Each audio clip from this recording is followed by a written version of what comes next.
From my position as a guy who runs a foundation that's focused on debunking stigmas and stereotypes around the skilled trades, I've never seen anything like this.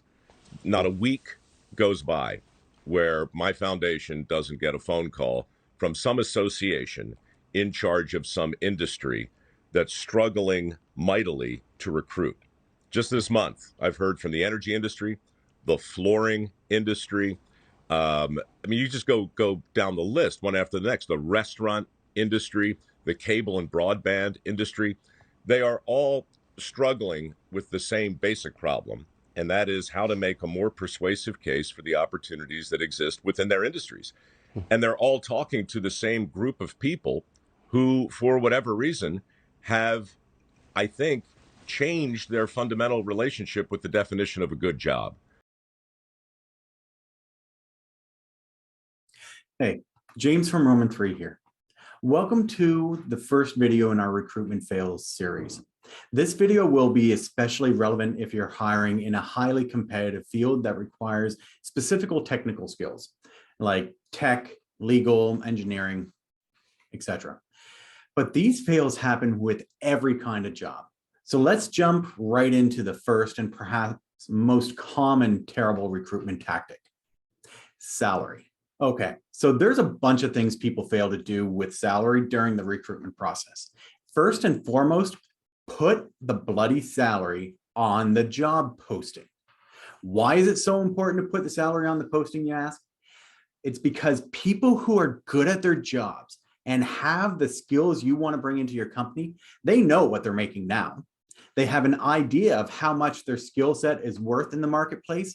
And perhaps most importantly, they have been burned way too many times by applying for jobs, going through the entire and often ridiculous recruitment process, only to find out that it's nothing but a waste of their time because they'd be making the same or less than they're making now.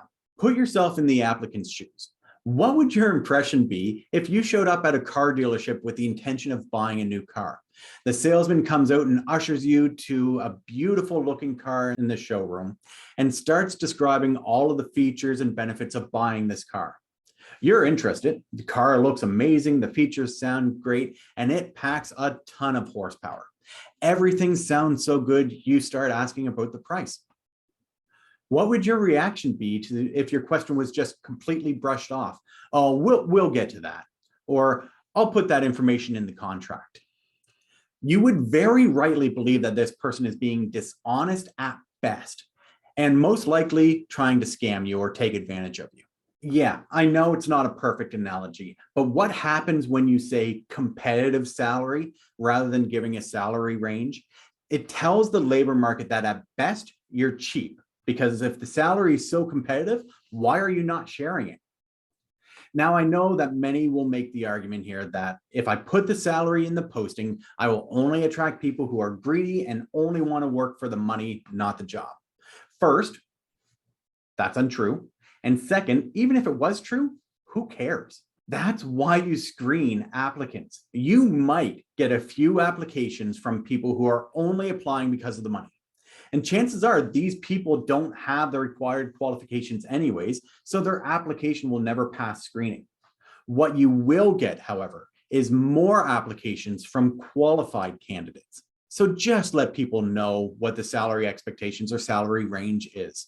If you do that, you can also avoid the second incredibly insulting recruitment fail, forcing people to disclose previous salary. Now, this one drives me up the wall. I've had it happen to me in my early career, and it's left a bitter taste in my mouth ever since, and I'm far from the only one.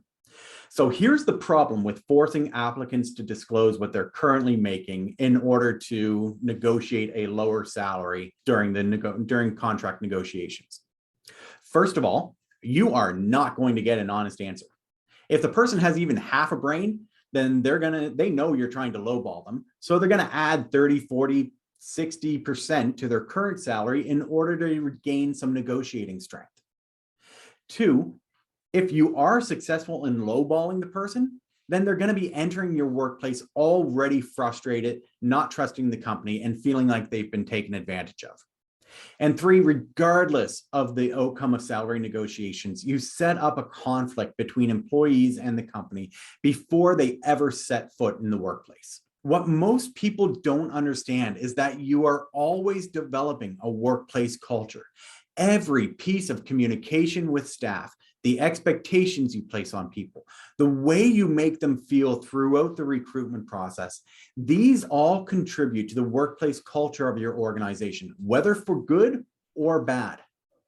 And it's not just me saying this. The data is ridiculously clear. 94% of entrepreneurs and 88% of job seekers say a healthy culture at work is vital for success.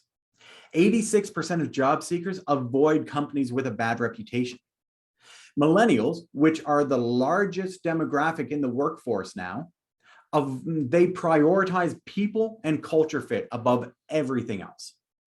And team leaders have the highest impact on a company culture.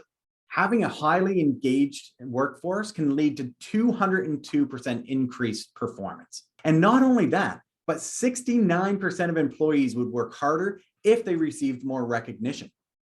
And you think recruiting is tough right now? Around 63% of US companies find it harder to retain staff than to hire them. And a culture that attracts high caliber employees leads to 33% increase in revenue. If you want to learn more about creating a healthy and productive workplace culture, check out our video on the workplace culture hierarchy. Additionally, a great place to begin will be to learn about the 7x3 rule, which explains how you can address job dissatisfaction and worker expectations. And most importantly, please stop making the same old mistakes with your recruitment process and then complaining that no one wants to work. They want to work. It's just no longer a seller's market.